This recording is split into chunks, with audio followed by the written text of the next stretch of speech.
నమస్తే ఫ్రెండ్స్, నేను మీ Sravani Harsha. Welcome back to our channel. ఇవాళ మన కథ భగవంతుడు చేసిన న్యాయం. కథని చివరి వరకు వినండి. నచ్చితే కనుక ఖచ్చితంగా తప్పకుండా ఒక్క లైక్ చేయండి. ఈ కథ పైన మీ విలువైన స్పందనని కామెంట్ రూపంలో మాకు తెలియజేయండి. కొత్తవారు ఎవరైనా చూస్తున్నట్లయితే మన ఛానల్ని సబ్స్క్రైబ్ చేసుకోండి. అంతేకాకుండా యూట్యూబ్లో కొత్తగా వస్తున్న హైప్ ఆప్షన్ని క్లిక్ చేసి హైప్ పాయింట్స్ ఇవ్వడం మాత్రం అస్సలు మర్చిపోకండి. మీరు ఇచ్చే లైకులు, షేర్లు, కామెంట్లు, ఇంకా ఈ హైప్ పాయింట్స్ అనేవి మరెన్నో మంచి మంచి కథల్ని మీకు చదివి వినిపించడానికి, మీ ముందుకు తీసుకురావడానికి నాకు ఎంతగానో ప్రోత్సాహాన్ని ఇస్తాయండి. మరైతే ఇప్పుడు మనం కథలోకి వెళ్ళిపోదాము. సుశీలమ్మ గారు హాస్పిటల్ బయట రోహన్ కాళ్లకున్న షూస్కి బురదంటుకుంటే కడుగుతున్నారు. ఎందుకంటే రోహన్ కాలికైన బురదని చూసి భయపడి ఏడుస్తున్నాడు. అక్కడ కిరణ్, అతని భార్య సుశీలమ్మ గారిని చూశారు. వెంటనే నువ్వింకా బ్రతికే ఉన్నావా అంటూ ఆవిడ్ని ఎగతాళి చేస్తూ దగ్గరకొచ్చారు. ముసలిదానా, ఇక్కడ ఈ హాస్పిటల్లో ఆయాగా పనిచేస్తున్నావా? అంతకన్నా ఇంకేం చేస్తావులే. నీకొచ్చే జీతంతో ఎలా బ్రతుకుతున్నావో ఏమో. నా కొడుకు షూస్కి కూడా బురదంటుకుంది. 500 రూపాయలు ఇస్తాను, వాటిని శుభ్రంగా కడిగి తీసుకురా అంటూ 500 రూపాయల నోటు చూపిస్తూ అన్నాడు కిరణ్. సుశీలమ్మ గారు తన కొడుకు వైపు నిస్సహాయ కళ్ళతో చూస్తూ ఉన్నారు. ఏం ముసల్దానా, నా మాటలు వినబడడం లేదా? తొందరగా శుభ్రం చేసుకురా అంటూ కిరణ్ తన కొడుకు షూసు సుశీలమ్మ గారి వైపుకు విసిరాడు. వెంటనే ఒక్కసారిగా అతని చెంప చెల్లుమన్న శబ్దం విని షాక్ అయిపోయాడు. సార్, ఎంత ధైర్యం మీకు అంటున్న ఎదురుగా ఉన్న సెక్యూరిటీ గార్డ్ని చూస్తూ కిరణ్, అతని భార్య షాక్ అయ్యారు. ఏమిటి మీ ప్రాబ్లం? ఈవిడిక్కడ పనిచేసే ఆవిడ, నేను డబ్బులిచ్చి పని చేయించుకుంటున్నాను అని అనగానే కిరణ్ రెండో చెంప కూడా చెల్లుమంది. జాగ్రత్తగా మాట్లాడండి, లేదంటే మీరు జైలు పాలవుతారు అని సుశీలమ్మ గారు అంటూ ఉండగా హాస్పిటల్ లోపల నుంచి ఒక డాక్టర్ వచ్చి సుశీలమ్మ గారితో, రండి మేడం, త్వరగా రండి, మీటింగ్ మొదలవుతుంది, మీకోసమే అందరూ ఎదురు చూస్తూ ఉన్నారు అంటూ ఎంతో గౌరవంగా సుశీలమ్మ గారిని లోపలికి తీసుకువెళ్లారు. కిరణ్, ఏంటి మీటింగా అంటూ తనలో తానే గొనుక్కున్నాడు. రోహన్ని జాగ్రత్తగా ఇంట్లో దించమని డ్రైవర్కి అప్పచెప్పి సుశీలమ్మ గారు ఆ డాక్టర్తో కలిసి మీటింగ్కి లోపలికి వెళ్లారు. ఆ మీటింగ్ పూర్తయిన తర్వాత సుశీలమ్మ గారికి గతం మరోసారి కన్నీళ్ల రూపంలో కళ్ళ ముందు కనిపించింది. మీటింగ్ హాల్లో నుంచి బయటకు వచ్చి తన ఛాంబర్లో కూర్చుని గతంలోకి జారిపోయారు. ఈరోజు వర్షం ఆగేలా లేదు. బహుశా దేవుడు కూడా ఆవిడపై కోపంగా ఉన్నాడేమో. రోడ్డు పక్కనే ఒక షెడ్ ఉంది. దాని కింద కళ్ళు సరిగ్గా కనిపించని సుశీలమ్మ గారు కర్ర సహాయంతో ఒక మూలలో నిలబడి వణుకుతున్నారు. ఆవిడ చేతిలో ఒక బ్యాగ్ కూడా ఉంది. ఆ షెడ్ అంతా నీళ్లలో నిండిపోయినందువల్ల కూర్చోడానికి కూడా ఆవిడకి స్థలం లేదు. ఆ వర్షంలాగానే ఆవిడ కళ్ళల్లో కన్నీళ్లు కూడా ఆగడం లేదు. నిస్సహాయురాలైన సుశీలమ్మ గారు వర్షం ఆగుతుందేమోనని ఆశగా ఎదురు చూస్తున్నారు. ఆ షెడ్డుకున్న రంధ్రాల్లో నుంచి వర్షం పడడం వల్ల ఆవిడ బట్టలన్నీ తడిచిపోయి ఆవిడ చలికి వణుకుతున్నారు. అప్పుడే నీళ్లల్లో ఆడుకుంటూ ఒక పిల్లాడు తన సైకిల్ని స్టాండ్ వేసి షెడ్లో మూలన నిలబడి చలికి వణుకుతున్న సుశీలమ్మ గారిని చూసి దగ్గరకొచ్చాడు. బామ్మ, నువ్విక్కడ నిలబడి ఎందుకున్నావు? నువ్వు మీ ఇంటికి వెళ్ళాలి అని అనుకుంటున్నావా అంటూ అడిగాడు. సుశీలమ్మ గారు చాలామందిని సహాయం కోసం అడిగారు, కానీ ఎవ్వరూ ఆవిడ మాటల్ని వినిపించుకోలేదు. అలాంటిది ఒక చిన్న బాబు తనంతట తానే దగ్గరకొచ్చి మాట్లాడించగానే ఆవిడ షాక్ అయ్యారు. ఆవిడ హృదయం అంతా ఆ మాటలకి బాధతో నిండిపోయింది. మెల్లగా గొనుగుతున్నట్టుగా ఇలా అన్నారు, ఇల్లా ఎక్కడుంది నాకు? ఆ పిల్లాడు మళ్ళీ ఏం జరిగింది బామ్మ అంటూ అడిగాడు. మీకు ఏదైనా సహాయం కావాలా అని అనగానే సుశీలమ్మ గారు, నువ్వెవరు బాబు అంటూ అడిగారు. వెంటనే రోహన్ దగ్గరకొచ్చి, నా పేరు రోహన్ బామ్మ, నేను ఇక్కడ వర్షంలో ఆడుకుంటున్నాను, మీ ఇల్లు ఎక్కడో చెప్పు, నిన్ను చెయ్యి పట్టుకొని జాగ్రత్తగా నేను తీసుకెళ్తాను అంటూ అమాయకంగా అన్నాడు. సుశీలమ్మ గారు కన్నీళ్లతో, నాకిల్లు లేదు బాబు, నేను రాత్రిపూట ఇక్కడే పడుకుంటాను, ఈరోజు ఈ షెడ్ అంతా వర్షం వల్ల నీళ్లతో నిండిపోయింది అన్నారు. రోహన్ అమాయకంగా, అయ్యో బామ్మ, అయితే ప్లీజ్ మా ఇంటికి రండి, మీ బట్టలన్నీ తడిసిపోయాయి కదా, నేను మా అమ్మతో చెప్తాను, మీరు బట్టలు ఆడబెట్టుకుందురు గాని రండి అంటూ బలవంతం చేశాడు. సుశీలమ్మ గారు, ఈ పిల్లాడెవరు, నా మీద ఎందుకింత ప్రేమ చూపిస్తున్నాడు, నా సొంత బిడ్డలే నన్ను రోడ్డు మీద వదిలేశారు, కానీ ముక్కు మొహం తెలియని పసివాడు నన్ను వాళ్ళింటికి రమ్మని పట్టుపడుతున్నాడు, నా మీద చాలా ప్రేమ చూపిస్తున్నాడు, ఇప్పుడు నేనేం చెప్పాలి అంటూ ఆలోచిస్తూ, బాబు రోహన్, నేను మీ ఇంటికొస్తే మీ అమ్మ నాన్న నిన్ను కోప్పడతారు, నువ్వు వెళ్ళిపో, నా బాధలేవో నేను పడతాను అన్నారు. ఆ మాటలకి రోహన్ అస్సలు ఒప్పుకోలేదు. సుశీలమ్మ గారి చెయ్యి పట్టుకొని, రండి బామ్మ, ఇక్కడంతా నీళ్లున్నాయి, మీరు మా ఇంట్లో కాసేపు కూర్చుందురు గాని ప్లీజ్ రండి అంటూ చేయి పట్టుకొని లాగుతూనే ఉన్నాడు. ఆ బాబు మొండితనం ముందు సుశీలమ్మ గారి మాటలు గెలవనే లేదు. తన వెంటే వెళ్లాల్సి వచ్చింది. రోహన్ ఇల్లు కొంచెం దూరంలోనే ఉంది. సుశీలమ్మ గారిని ఇంటి బయట నిలబెట్టి రోహన్ ఇంట్లోకి పరిగెత్తాడు. లోపల నుంచి రోహన్ వాళ్ళ అమ్మ స్వరం, రోహన్, ఎక్కడికి వెళ్ళావు నువ్వు, చాలాసేపటి నుంచి నీకోసమే వెతుకుతున్నాను అంటూ కోపంగా వినిపించింది. ఆ మాటలు వింటూ సుశీలమ్మ గారు బయటే ఆగిపోయారు. భిక్షగత్తెని ఇంట్లోకి ఎవరు రానిస్తారు అనుకుంటూ. రోహన్ చిన్నవాడు, అమాయకుడు, నేను ఖచ్చితంగా రావాల్సిందే అని నన్ను ఇక్కడి వరకు లాక్కొచ్చాడు. నేను ఇక్కడి నుంచి వెంటనే వెళ్ళిపోవడం మంచిది. ఇప్పటి వరకు నా జీవితంలో ఎన్నో అవమానాన్ని నేను భరించాను. ఇప్పుడు మరిన్ని అవమానాన్ని సహించగలుగుతున్నాను. కానీ రోహన్ తల్లిదండ్రులు నన్ను చూసి ఎలా ఫీల్ అవుతారో, పిల్లల్ని ఎత్తుకుపోయే వాళ్ళలాగా భావించి నన్నేమైనా చేస్తారేమో అనుకుంటూ సుశీలమ్మ గారు నిశ్శబ్దంగా అక్కడి నుంచి వెళ్ళిపోయారు. బయటకు వచ్చేటప్పటికి వర్షం మరింత పెరిగిపోయింది. గబ్బగబ్బా నడుచుకుంటూ వచ్చి చెట్టు కింద ఒక బెంచి మీద కూర్చున్నారు. ఆ చెట్టు మీద నుంచి కూడా వాన చినుకులు ఆవిడ మీద పడుతున్నాయి. కాబట్టి తన బ్యాగు తడిచిపోకుండా ఒక కవర్ తీసి ఆ బ్యాగు మీద కప్పి అక్కడే కూర్చున్నారు ఆవిడ. సుశీలమ్మ గారు 2 ఏళ్లుగా భిక్షాటన చేస్తూ జీవనం సాగిస్తున్నారు. ఆవిడ ఒంటి మీద ఉన్న బట్టలే ఆవిడ దయనీయమైన స్థితిని తెలియజేయడానికి సరిపోతాయి. వర్షం ఆగింది. సుశీలమ్మ గారు ఆ చెట్టు కింద నుంచి లేచి షెడ్ దగ్గరకు వెళ్ళిపోయారు. వర్షంలో బాగా తడిసిపోవడంతో ఆవిడ చలికి బాగా వణుకుతున్నారు. వర్షంలో నాని ఆవిడకి జ్వరం కూడా వచ్చేసింది. చుట్టూ చీకట్లు మెల్లగా అల్లుకోవడం ప్రారంభించాయి.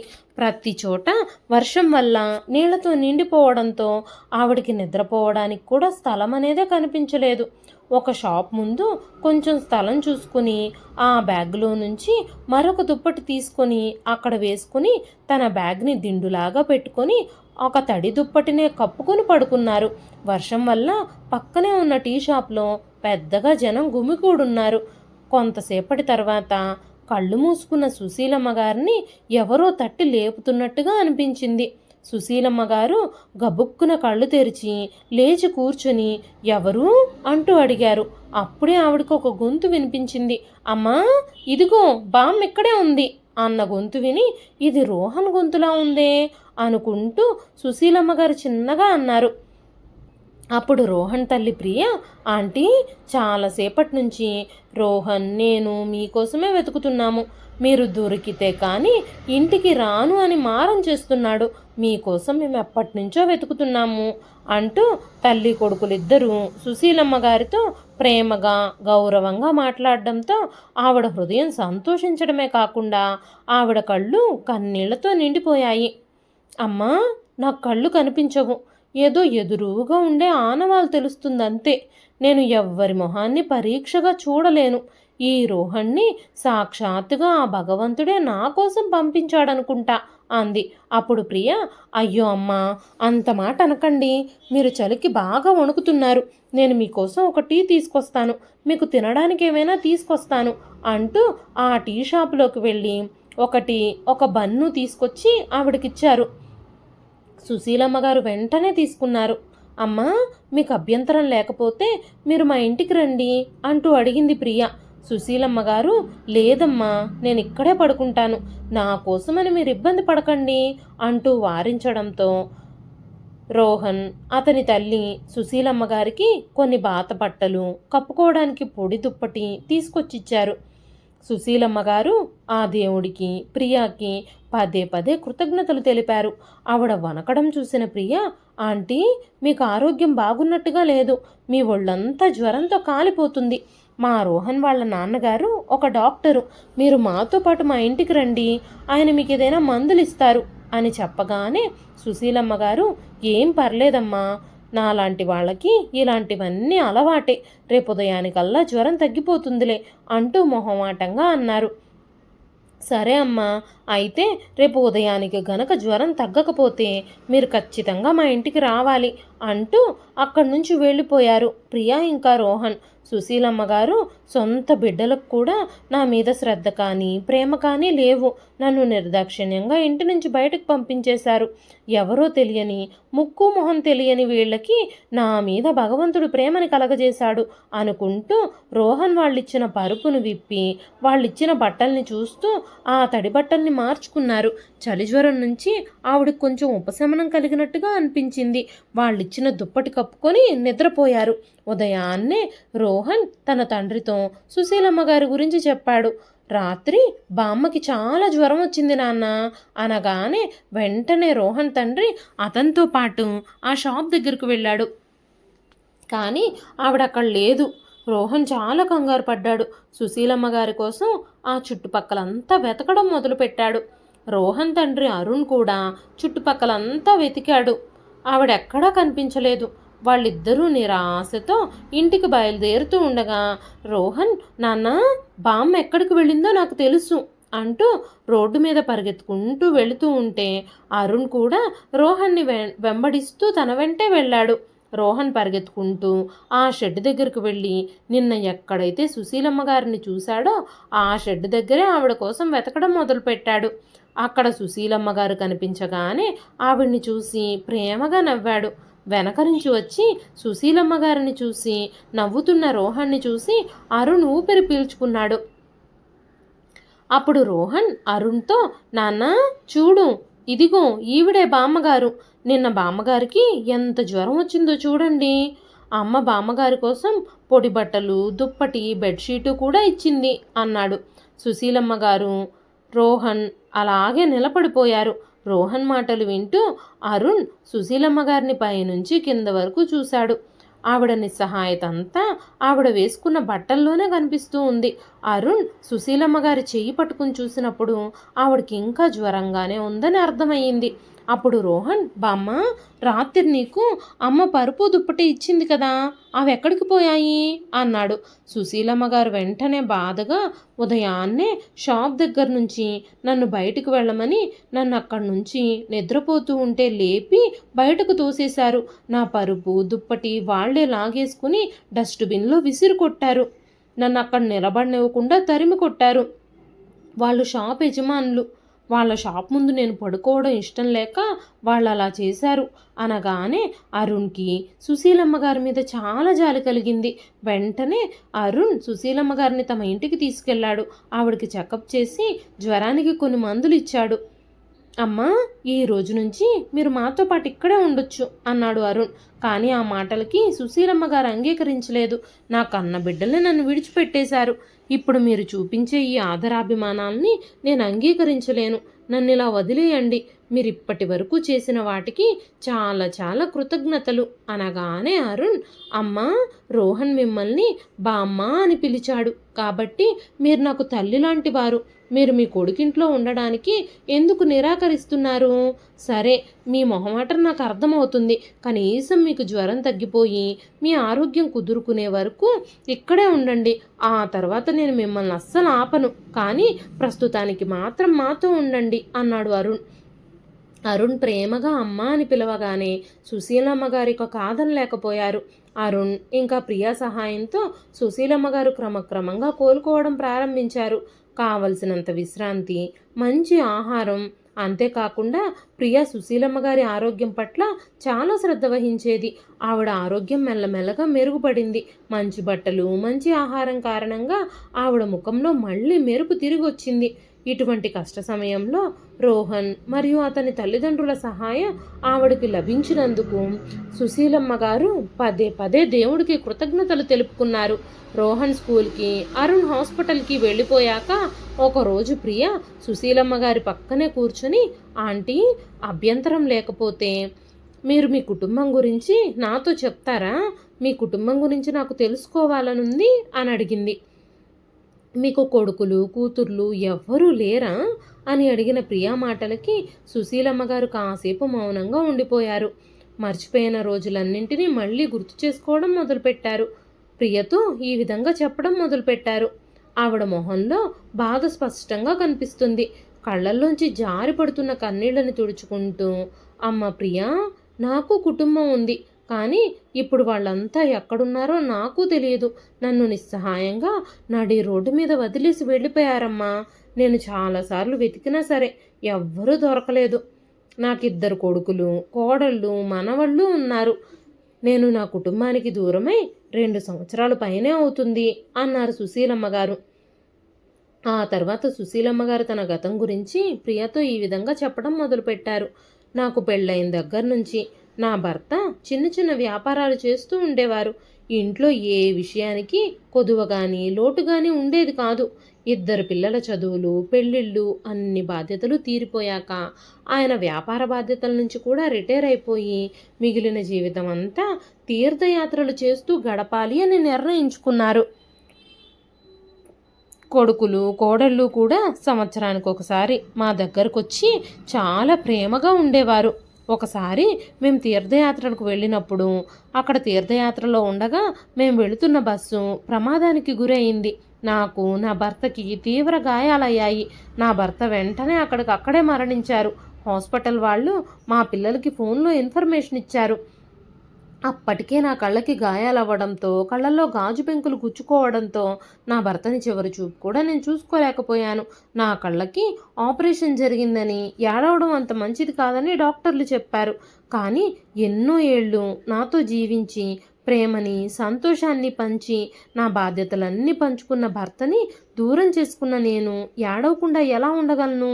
నా భర్త దూరమైన దుఃఖంతో నేను నా కంటి చూపుని పూర్తిగా కోల్పోయాను. నన్ను హాస్పిటల్ నుంచి డిశ్చార్జ్ చేసిన తర్వాత నా కోడళ్ళిద్దరూ కళ్ళు కనిపించని అత్తగారిని చూసుకోవడానికి చాలా ఇబ్బంది పడ్డారు. 2 కోడళ్ళు నా పనుల కోసం వంతులు వేసుకునేవారు. చాలాసార్లు నేను ఆకలితో ఆహారం కోసం ఎదురు చూసేదాన్ని.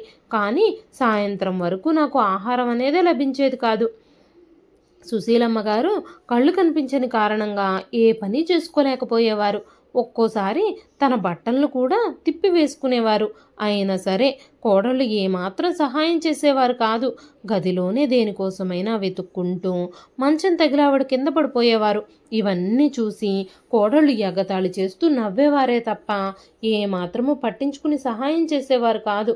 కళ్ళు కనిపించగా సుశీలమ్మ గారు చాలా ఇబ్బందులను ఎదుర్కోవాల్సి వచ్చేది. ఒకరోజు పెద్ద కోడలు సునీత తన భర్త కిరణ్తో, ఈ కళ్ళు కనిపించని మీ అమ్మగారిని ఎంతకాలమని చూసుకుంటాం మనము? మీ తమ్ముడు భార్య అసలు ఏ పని చెయ్యదు. మీ అమ్మగారు కూడా నేను ఎంత చేస్తున్నా సరే గొనుగుతూనే ఉంటారు. నేను రోజంతా ఇంట్లో పనులు, మీ అమ్మగారి పనులు చేయడం వల్ల చాలా అలసిపోతున్నాను. ఇక నేను మీ అమ్మగారికి సేవలు చేయలేను. మీరు ఏదో ఒకటి నిర్ణయించుకోండి అంది. మరోవైపు చిన్న కోడలు లలిత కూడా తన భర్త కిషోర్తో, చూడండి, మీ అమ్మగారిని ఎక్కడైనా వదిలేసి రండి, లేకపోతే ఆవిడ కోసం ఇంట్లో ఒక పని మనిషిని పెట్టండి. నేను ఆవిడ పనులు అస్సలు చెయ్యలేను. అక్క కూడా ఆవిడ పనులన్నీ నా మీదే వదిలేస్తుంది. మీ అమ్మగారు కూడా ఎంత చేసినా నన్ను ఏదో ఒకటి అంటూనే ఉంటున్నారు అంది. లలిత మాటలకి కిషోర్, చూడు లలిత, పని మనిషిని పెట్టుకుంటే పని మనిషికి ఇవ్వాల్సిన జీతం భారం కూడా మన మీదే పడుతుంది. అన్నయ్య మనకి డబ్బులు ఇవ్వడు. ఇప్పుడు పని మనిషిని పెట్టుకోవడం చాలా అవివేకమైన పని. నేను అన్నయ్యతో మాట్లాడతాను అంటూ కిరణ్ దగ్గరకు వెళ్ళి, అన్నయ్య, ఇప్పుడు అమ్మని చూసుకోవడం మన ఇద్దరికీ కష్టంగా మారింది అన్నాడు. ఆ మాటలకి కిరణ్ కూడా, అవును, సునీత కూడా అమ్మని చూసుకోలేనని నాతో చెప్పేసింది. మనం ఒక పని మనిషిని పెట్టుకుంటే పర్వాలేదు. ఒక పని మనిషిని పెట్టండి అన్నయ్య అన్నాడు కిషోర్. ఆ మాటలకి సునీత, డబ్బులేమన్నా చెట్లకు కాస్తున్నాయా? మేమన్ని డబ్బులు పెట్టలేం అంది. అన్నదమ్ములిద్దరూ మాట్లాడుకొని పని మనిషికి అయ్యే ఖర్చుల్ని ఇద్దరూ పంచుకోవాలని నిర్ణయించుకున్నారు. కొద్ది రోజులు వెతికిన తర్వాత కొద్ది రోజుల్లోనే సుశీలమ్మ గారి కోసం ఒక పని మనిషిని ఏర్పాటు చేశారు. కానీ ఆ పని మనిషి సుశీలమ్మ గారికి సేవ చేయడానికి బదులుగా మాటి మాటికి తిడుతూ ఉండేది. ఒక్కోసారి ఆవిడని కోపంతో కొట్టేది కూడా. మీకేం కళ్ళు కనిపించవు, హాయిగా కూర్చున్నారు, కొడుకులు కోడళ్ళు మీకు సేవలు చేయలేక నన్ను పెట్టుకున్నారు, మీకు కొంచెం కూడా సిగ్గులేదు అంటూ సూటిపోటి మాటలు మాట్లాడేది. పని మనిషి మాటలు విని కూడా కోడళ్ళు కానీ కొడుకులు కానీ ఏమీ మాట్లాడేవాళ్ళు కాదు. ఆ పని మనిషితో సుశీలమ్మ గారి పనులు మాత్రమే కాకుండా కోడళ్ళిద్దరూ ఇంటి పనులు కూడా చేయించడం ప్రారంభించారు. అందువల్ల ఆ పని మనిషి పనిలోకి రావడమే మానేసింది. సుశీలమ్మ గారికి ఆ రోజంతా ఏ కోడలు ఆహారం ఇవ్వలేదు. చాలా ఆకలిగా ఉన్న సుశీలమ్మ గారు ఆహారం కోసం వంటగదిలోకి వెళ్ళారు. కళ్ళు కనిపించక వంటగదిలో ఆహారం కోసం తడుముకుంటూ ఉన్నప్పుడు పాత్రలన్నీ కింద పడిపోయాయి. ఆ తరువాత గట్టు తగిలి సుశీలమ్మ గారు కూడా కింద పడిపోయారు. వంటగదిలో శబ్దాలు రావడం విన్న కోడళ్ళిద్దరూ పరిగెత్తుకుంటూ కిచెన్లోకి వచ్చారు. పడిపోయి ఉన్న అత్తగారి మీద కాస్తైనా జాలి చూపించకుండా వంటగదినంతా చిందరవందర చేసేశారు. కాస్ట్లీ గ్లాసెస్, డిన్నర్ సెట్లన్నీ పగలగొట్టేశారు అంటూ అత్తగారిని కొట్టడం ప్రారంభించారు. పగిలిపోయిన గాజు ముక్కల మీద పడడం వల్ల సుశీలమ్మ గారి శరీరానికి చాలా గాయాలయ్యాయి. కోడళ్ళిద్దరూ ఆవిడ్ని పైకి లేపి రూంలోకి తీసుకెళ్ళి పడుకోబెట్టారు. ఆ గాయాలు సుశీలమ్మ గారిని చాలా బాధ పెట్టాయి. సుశీలమ్మ గారు ఇవన్నీ కళ్ళు మూసుకుని భరించాల్సి వస్తుంది. కోడళ్ళ మాటలు, గాయాల నొప్పులు సుశీలమ్మ గారిని ఎంతగానో బాధ పెడుతున్నాయి. కొడుకులిద్దరూ కలిసి సుశీలమ్మ గారిని గవర్నమెంట్ హాస్పిటల్లో జాయిన్ చేశారు. హాస్పిటల్లో జాయిన్ చేసుకోవాలి అంటే ఈ పేపర్ల మీద సంతకాలు పెట్టాలి అంటూ సుశీలమ్మ గారి చేత కొన్ని ఆస్తిపత్రాల మీద సంతకాలు చేయించుకున్నారు. ఆసుపత్రిలో సుశీలమ్మ గారు కోలుకోవడానికి చాలా సమయం పట్టింది. హాస్పిటల్ వాళ్ళు కుటుంబ సభ్యుల గురించి అడిగితే ఆవిడ ఏ సమాధానము చెప్పలేకపోయారు. చాలా రోజులు హాస్పిటల్లో ఉన్నప్పటికీ కొడుకులు కానీ కోడళ్ళు కానీ ఏ ఒక్కరూ ఆమెని చూడ్డానికి రాలేదు. సుశీలమ్మ గారు కోలుకొని తన ఇంటికి చేరుకున్నప్పుడు కుటుంబం మొత్తం ఆ ఇంటిని అమ్మేసి అక్కడి నుంచి వెళ్ళిపోయినట్టుగా తెలిసింది. సుశీలమ్మ గారు చాలాసేపు నిస్సహాయంగా తన ఇంటి బయటే కూర్చున్నారు. ఆ తర్వాత అక్కడి నుంచి లేచి గుడికి వెళ్ళారు. ప్రతిరోజు దేవుణ్ణి ప్రార్థిస్తూ తన కొడుకుల్ని ఎలాగైనా సరే తన కోసం తిరిగి పంపించమని ఆశతో ఎదురు చూస్తూ ఇంటికి వెళ్ళేవారు. అయితే ఆవిడ అంధత్వాన్ని సద్వినియోగం చేసుకొని కొడుకులిద్దరూ మోసం చేశారు. ఇంటిని తమ పేరు మీదకి మార్చేసుకొని అమ్మేశారు. ఇంకా ఊర్లో ఉన్న ప్రాపర్టీస్ అన్నీ కూడా తమ పేరు మీదకి మార్చేసుకున్నారు. ఆ తర్వాత సుశీలమ్మ గారిని వదిలి తమ దారిన తాము వెళ్ళిపోయారు. సుశీలమ్మ గారి నుంచి అలాంటి కథ విన్న ప్రియకి కళ్ళల్లో నీళ్లు తిరిగాయి. నా పిల్లలకి మంచి విలువలు కూడా నేర్పించాను నేను, కానీ వాళ్ళు ఎందుకు ఇలా చేశారో నాకు అర్థం కావడం లేదు. నేను ఇప్పుడు ఎవరిని నిందించాలి? కన్నతల్లినిలా నిస్సహాయంగా రోడ్డు మీద వదిలేసిన నా కొడుకులనా? నాకు ఇలాంటి పరిస్థితులు తీసుకొచ్చిన దేవుణ్ణి నిందించాలా? సొంత కొడుకులు కోడళ్ళు కూడా నన్ను ప్రేమించడం లేదు, నా బాధ్యతలు తీసుకోలేదు, నన్ను నడి రోడ్డు మీద వదిలేశారు. 2 ఏళ్లుగా నేను ఆ షెడ్లోనే జీవిస్తున్నాను. రోడ్డు మీద అడుక్కుంటూ నా కడుపు నింపుకుంటున్నాను. ఎవరైనా వస్తారేమో నా కోసం, నా కొడుకులు వచ్చి నన్ను తీసుకెళ్తారేమోనని ఎన్నో రోజులు ఎదురు చూశాను అంటూ చెబుతున్న సుశీలమ్మ గారి మాటలకి ప్రియకి చాలా దుఃఖం వచ్చేసింది.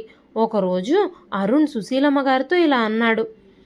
అమ్మా, హాస్పిటల్ వాళ్ళు ఉచిత కంటి శిబిరం నిర్వహిస్తున్నారు. మనకు ఒక అవకాశం ఉంది. మీరు మళ్ళీ చూడగలరా లేదా తెలుసుకోవడానికి వాళ్ళు మీ కళ్ళు చెక్ చేసి చెప్తారు అన్నాడు. అప్పుడు సుశీలమ్మ గారు కన్నీళ్లతో ఇలా అన్నారు. వద్దు బాబు, మీరు ఇప్పటికే నాకు చాలా సహాయం చేశారు, అది చాలు నాకు. ఇప్పుడు నా కళ్ళ కోసం మీకు చాలా డబ్బులు ఖర్చు అవుతుంది అన్నారు. ఆ మాటలకి అరుణ్, అమ్మా మీరు అలా మాట్లాడకండి, ఎవరికి తెలుసు, మీరు మళ్ళీ చూడగలరేమో, దానికంత ఖర్చు ఏమీ అవ్వదు, అది ఉచిత వైద్య శిబిరమే, మీకు అన్ని టెస్టులు ఉచితంగానే చేసి ఫ్రీగానే మీకు మందులు కూడా ఇస్తారు. ఏదైనా ఆపరేషన్ అవసరమైతే గనక కొంత డబ్బు మనం చెల్లించాల్సి వస్తుంది. అది కూడా ఎక్కువేమీ కాదు, కొంచెమే తీసుకుంటారు. అయినా అసలు ముందు వాళ్ళు ఏం చెప్తారో చూద్దాం అంటూ సుశీలమ్మ గారిని బలవంతంగా కంటి శిబిరానికి తీసుకువెళ్ళాడు అరుణ్. ఆ శిబిరంలో ఆవిడ కళ్ళు చూపించినప్పుడు ఆవిడకి మళ్ళీ చూపొచ్చే అవకాశం ఉందని, కానీ ఎక్కువ రోజులు ట్రీట్మెంట్ తీసుకోవాలని డాక్టర్ చెప్పారు. అరుణ్ ఆ డాక్టర్తో సుశీలమ్మ గారికి ట్రీట్మెంట్ చేయమని చెప్పాడు. సుశీలమ్మ గారికి కంటికి చికిత్స ప్రారంభమైంది. నెల రోజులు వైద్యం తీసుకున్న తర్వాత ఆవిడకి చూపొచ్చే అవకాశం ఉందని డాక్టర్లు చెప్పారు. రోహన్ ఆనందంతో ఎగిరి గంతులు వేశాడు. అరుణ్, ప్రియ కూడా చాలా సంతోషించారు. 3 నెలలు మందులు కంటిన్యూ చేసిన తర్వాత సుశీలమ్మ గారి కంటికి ఆపరేషన్ చేశారు. ఆవిడ కళ్ళకి గంతలు తొలగించాల్సిన రోజు రానే వచ్చింది. సుశీలమ్మ గారు మొదటగా రోహన్నే చూడాలని కోరుకున్నారు. కళ్ళకి కట్లు విప్పేటప్పుడు రోహన్ని ఆవిడకి ఎదురుగా నిలబెట్టి కట్లు తీశారు. కొంచెం కళ్ళు తెరిచి చూసేసరికి మొదట ఆవిడికి ఏమీ కనిపించలేదు. కొంతసేపటికి కొంచెం మసకగా ఎదురుగా ఉన్న రోహన్ కనిపించాడు. ఆ తర్వాత స్పష్టంగా రోహన్ మొహం కనిపించింది. బామ్మ అంటూ రోహన్ కూడా ఆమెని కౌగిలించుకున్నాడు. సుశీలమ్మ గారు రోహన్ని కౌగిలించుకొని చాలా ప్రేమగా, దేవుడు నా కోసమే నిన్ను పుట్టించినట్టున్నాడు, నీ వల్లే ఇదంతా జరిగింది. ఆ రోజు నువ్వు నన్ను బలవంతంగా మీ ఇంటికి తీసుకురాకపోయి ఉంటే నేను ఇంకా ఆ రోడ్ల మీదనే అంటూ భావోద్వేగానికి గురయ్యారు. ప్రియా, అరుణ్ సుశీలమ్మ గారి దగ్గరకొచ్చి, అమ్మా, ఇది బాధపడాల్సిన సమయం కాదు, సంతోషించాల్సిన సమయం అంటూ ఓదార్చారు. సుశీలమ్మ గారు ఇప్పుడు చాలా సంతోషంగా ఉన్నారు. అరుణ్ మరియు ప్రియా సుశీలమ్మ గారిని తమతో శాశ్వతంగా ఉండమని కోరుకున్నారు. ప్రియా సుశీలమ్మ గారితో ఇలా అంది, అమ్మా, నాకు కానీ అరుణ్కి కానీ తల్లిదండ్రులు లేరు. రోహన్ మిమ్మల్ని చాలా ప్రేమిస్తున్నాడు, మీరు మాతోనే ఉండిపోండి అని ప్రేమగా అడగడంతో సుశీలమ్మ గారు ప్రియా మాటలకు ఎదురు చెప్పలేకపోయారు. రోజు రోహన్తో ఆడుకుంటూ రోహన్కి మంచి మంచి కథలు చెబుతూ చాలా సంతోషంగా గడపసాగారు. ఒకరోజు సుశీలమ్మ గారు అరుణ్ హాస్పిటల్ నుంచి ఇంటికి తిరిగి వచ్చే వరకు చాలా రాత్రైనా సరే అరుణ్ కోసం ఎదురు చూస్తూనే ఉన్నారు. అరుణ్ ఇంటికి రాగానే అరుణ్ని, ప్రియని తన గదిలోకి రమ్మని పిలిచారు. సుశీలమ్మ గారు తన బ్యాగులో నుంచి తన భర్త ఫోటోని బయటకు తీశారు. మీ ఇద్దరి వల్లే నేను మళ్ళీ ఇంత సంతోషకరమైన జీవితాన్ని గడుపుతున్నాను. ఈరోజు నా భర్త ఫోటోలోని తన ముఖాన్ని నా కళ్ళతో నేను చూడగలుగుతున్నాను. ఆయన్ని చివరి చూపు కూడా నేను చూడలేకపోయాను. ఇంకా ఆయన మొహాన్ని నేను ఎప్పటికీ చూడలేనేమో అని నేను అనుకున్నాను అన్న సుశీలమ్మ గారి మాటలు విని ప్రియా, అరుణ్ ఇద్దరూ చిరునవ్వు నవ్వారు. అప్పుడు సుశీలమ్మ గారు తన భర్త ఫోటో ఫ్రేమ్ని వెనక్కి తిప్పి దాని స్క్రూలు తీయడం మొదలుపెట్టారు. సుశీలమ్మ గారు ఏం చేస్తున్నారో తెలియక ప్రియా, అరుణ్ అలాగే చూస్తూ నిలబడిపోయారు. ఆవిడ వెనక నుంచి స్క్రూలు విప్పి ఆ ఫోటో ఫ్రేమ్లో నుంచి కొన్ని పత్రాలు తీశారు. అవి చూసిన ఇద్దరూ ఆశ్చర్యపోయారు. అమ్మా, ఇదేమిటి అంటూ అడిగాడు అరుణ్.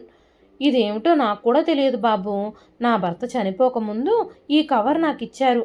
ఆయన నాతో ఆ రోజు ఇలా అన్నారు, ఒకవేళ నీకంటే ముందుగా నేను గనక చనిపోతే ఈ పేపర్లని భద్రంగా నీ దగ్గరే ఉంచుకో, కొడుకులకి ఈ విషయం గురించి అస్సలు చెప్పొద్దు. వృద్ధాప్యంలో కొడుకులు కోడళ్ళు ఎలా ఉంటారో మనకు తెలియదు. వాళ్ళ నుంచి నీకేదైనా ఇబ్బంది వచ్చినప్పుడు ఈ కవర్ ఓపెన్ చేసి చూడు, నేను నీకోసం చాలా ఏళ్ల క్రితమే ఈ ఏర్పాటు చేశాను అని చెప్పారు. ఇన్ని రోజులు నాకు కళ్ళు కనిపించకపోవడంతో ఈ కవర్ని ఎప్పుడూ ఓపెన్ చేయాలని నేను అనుకోలేదు. కాస్త ఇందులో ఏముందో ఓపెన్ చేసి చూడమని ఆ కవర్ని అరుణ్ చేతికిచ్చారు సుశీలమ్మ గారు. ఆ పత్రాలు చూసి అరుణ్ షాక్ అయ్యాడు. సిటీ అవుట్స్కట్స్లో 10 ఎకరాల భూమి తాలూకు డాక్యుమెంట్స్ అవి. అప్పుడు సుశీలమ్మ గారు ఇలా అన్నారు, మేము తీర్థయాత్రలకు వెళ్లే ముందు ఆయన భూమిని కొనాలనుకుంటున్నట్టుగా నాతో చెప్పారు. ఆ భూమి తాలూకు పేపర్లే ఇవి ఉండొచ్చు అన్నారు.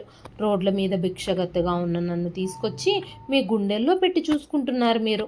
ఇప్పుడు మీరిద్దరూ నా బిడ్డలు కాబట్టి ఆ భూమిని మీకే బహుమతిగా నేను ఇవ్వాలనుకుంటున్నాను. నా కోసం నా సొంత పిల్లలు కూడా ఏమీ చేయలేదు. అయినా కానీ మీరు ఎవ్వరూ ఏంటో తెలియకపోయినా సరే మీరు నన్ను ఎంతగానో ఆదరించారు. కాబట్టి ఈ బహుమతిని మీరు స్వీకరించండి అన్నారు సుశీలమ్మ గారు. ఇదంతా చూసి అరుణ్, ప్రియ ఒకరి మొహాలొకరు చూసుకున్నారు. కొంతసేపటికి ఇద్దరూ తేరుకొని, అమ్మా, ఇది మేము తీసుకోలేము. ఏ ఆశతో మేము మీకోసం ఇదంతా చెయ్యలేదు అన్నారు. ఆ మాటలకి సుశీలమ్మ గారు, దీన్ని భూమిగా కాకుండా నా ప్రేమగా చూడండి, దయచేసి కాదనకండి అన్నారు. అప్పుడు అరుణ్, అమ్మా, మీ నుంచి ఏమీ ఆశించకుండా మీ మీద ప్రేమతోనే మేము సహాయం చేశాము. ఆ ప్రేమకు మీరు విలువ కట్టొద్దు అని అన్నాడు. ఆ మాటలకి సుశీలమ్మ గారు చాలా బాధతో నిరాశకు గురయ్యారు. ఆవిడ కళ్ళల్లో నిరాశని చూసిన అరుణ్ సుశీలమ్మ గారు చెయ్యి పట్టుకొని, అమ్మా, మీరు కావాలనుకుంటే మనం ఆ స్థలంలో ఒక ఆసుపత్రిని నిర్మిద్దాం అనగానే సుశీలమ్మ గారి మొహం ఆ మాటలకు వెలిగిపోయింది. కానీ అరుణ్, వెంటనే హాస్పిటల్ నిర్మించాలంటే దానికి చాలా ఖర్చు అవుతుందమ్మా. మన దగ్గర భూమి అయితే ఉంది, మరి హాస్పిటల్ కట్టడానికి డబ్బులు అన్నాడు. అప్పుడు సుశీలమ్మ గారు, ఈ భూమి సిటీలోనే ఉంది కదా, కొని కూడా 4-5 ఏళ్ళు అవుతుంది. మనం ఇందులో సగం అమ్మేసి ఆ డబ్బుతో మిగతా సగంలో హాస్పిటల్ ఎందుకు కట్టకూడదు అన్నారు. ఆ భూమిని సుశీలమ్మ గారి భర్త చాలా తక్కువ ధరకే కొన్నా ఇప్పుడు రియల్ ఎస్టేట్ మహిమ వల్ల కోట్లల్లో ధర పలుకుతుంది. సుశీలమ్మ గారు 5 ఎకరాల భూమిని హాస్పిటల్ నిర్మాణం కోసం అమ్మేశారు. అరుణ్ ఆసుపత్రి నిర్మాణం పనులు మొదలుపెట్టాడు. మధ్యలో సుశీలమ్మ గారు తన భర్త జ్ఞాపకంగా దాచుకున్న డైమండ్ వాచీని కూడా అమ్మేశారు. అరుణ్ అప్పుడు, అమ్మా, మీరు ఈ హాస్పిటల్ కోసం చాలా చేస్తున్నారు, మీ భర్త జ్ఞాపకంగా దాచుకున్న వీటిని ఎందుకు అమ్మడం అన్నాడు. దానికి సుశీలమ్మ గారు, ఇది నా భర్త జ్ఞాపకంగా నా దగ్గరే ఉంటే వాటికి విలువే ఉంటుంది. వీటితో ఒక మంచి పని చేస్తేనే కదా ఆయన ఆత్మకి శాంతి కలుగుతుంది అన్నారు. సంవత్సరం తిరిగేసరికి హాస్పిటల్ రెడీ చేసి సుశీలమ్మ గారికి అప్పగించాడు అరుణ్. ప్రారంభోత్సవం జరిగింది.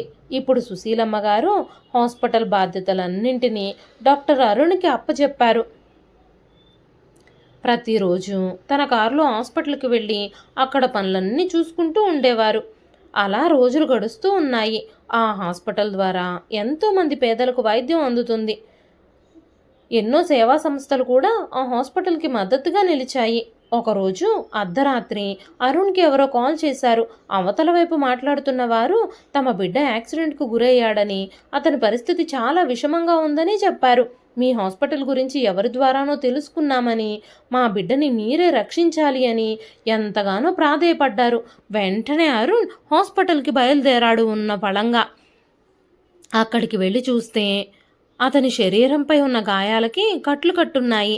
అయితే ఆ బాబు స్పృహలో లేడు. ఆ బాబుని అడ్మిట్ చేసుకుని కొంత సమయం ట్రీట్మెంట్ తర్వాత అరుణ్ ఇంటికొచ్చాడు. ఇంటికొచ్చాక తన భార్య ప్రియాతో ఇలా చెప్పాడు. ఈరోజు ఒక చిన్న బాబు యాక్సిడెంట్కి గురైన కేసు వచ్చింది. అతని కాలు ఎముక చాలా నలిగిపోయింది. ఆ పిల్లాడి కాల్ని తీసేయాల్సి వస్తుందేమో అని నాకు అనుమానంగా ఉంది. ఇన్ఫెక్షన్ అయితే కనుక కాలు తీసేయక తప్పదు. ఆ పిల్లాడికి కూడా దాదాపుగా మన రోహన్ వయసే ఉంటుంది. రేపటికల్లా రిపోర్ట్స్ వచ్చేస్తాయి. ఏం చేయాలో రేపే తెలుస్తుంది. నాకు చాలా బాధగా ఉంది.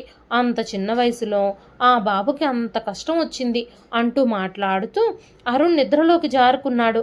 ఆ తర్వాత రోజు ఉదయం అరుణ్ హాస్పిటల్కి వెళ్ళేటప్పుడు సుశీలమ్మ గారి గదిలోకి వెళ్ళి, అమ్మా, ఈరోజు మీరు నాతో ఆసుపత్రికి రావాల్సి వస్తుందని, మీ కళ్ళకి రెగ్యులర్ చెకప్ ఉందని చెప్పాను కదా, మీరు రెడీగా ఉన్నారా? అంతేకాకుండా కొంతమంది అధికారులు మిమ్మల్ని కలవాలి అని అనుకుంటున్నారు.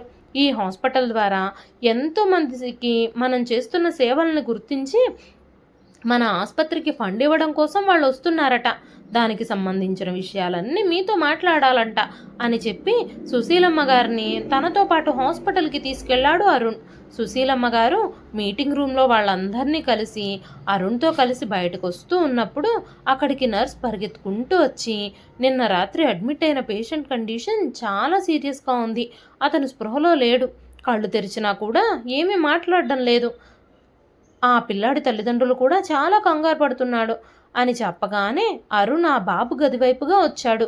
సుశీలమ్మ గారు తన ఛాంబర్లోకి వెళ్ళి కూర్చున్నారు. బెడ్ మీద ఉన్న బాబుని చూసినప్పుడు తను ఊపిరి తీసుకుంటున్నాడు, కానీ తన శరీరంలో చలనం లేదు. బహుశా ఇది ఆ యాక్సిడెంట్ యొక్క ప్రభావమే అయి ఉండొచ్చు. ఐ డాక్టర్ చెకప్ కోసం మిమ్మల్ని పిలుస్తున్నారు అంటూ వచ్చి పిలిచిన నర్సు మాటలకి గతం నుంచి బయటకొచ్చారు సుశీలమ్మ గారు. తన ఛాంబర్లోంచి బయటకు వస్తూ ఐసీయూ రూమ్ బయట ఉన్న తన కొడుకు కిషోర్ ఇంకా లలితని చూసి ఆవిడొక్కసారిగా షాక్ తిన్నారు. ఆ యాక్సిడెంట్ అయిన బాబు ఎవరో కాదు, స్వయాన తన మనవడు అని తెలిసి ఆవిడ చాలా బాధపడ్డారు.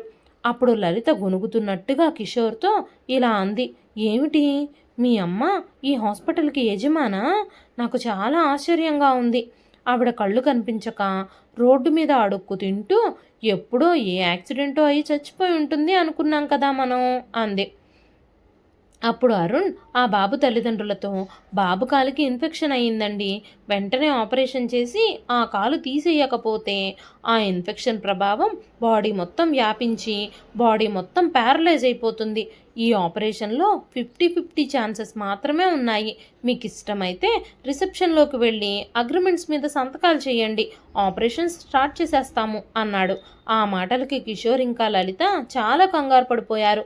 లలిత వెంటనే పరిగెత్తుకుంటూ వెళ్ళి అత్తగారి కాళ్ళు పట్టుకుని, ఎలాగైనా సరే మీరే మాకు సహాయం చేయాలి, ఈ గండం నుంచి మమ్మల్ని బయటపడేయాలి అని ఏడవడం మొదలుపెట్టింది.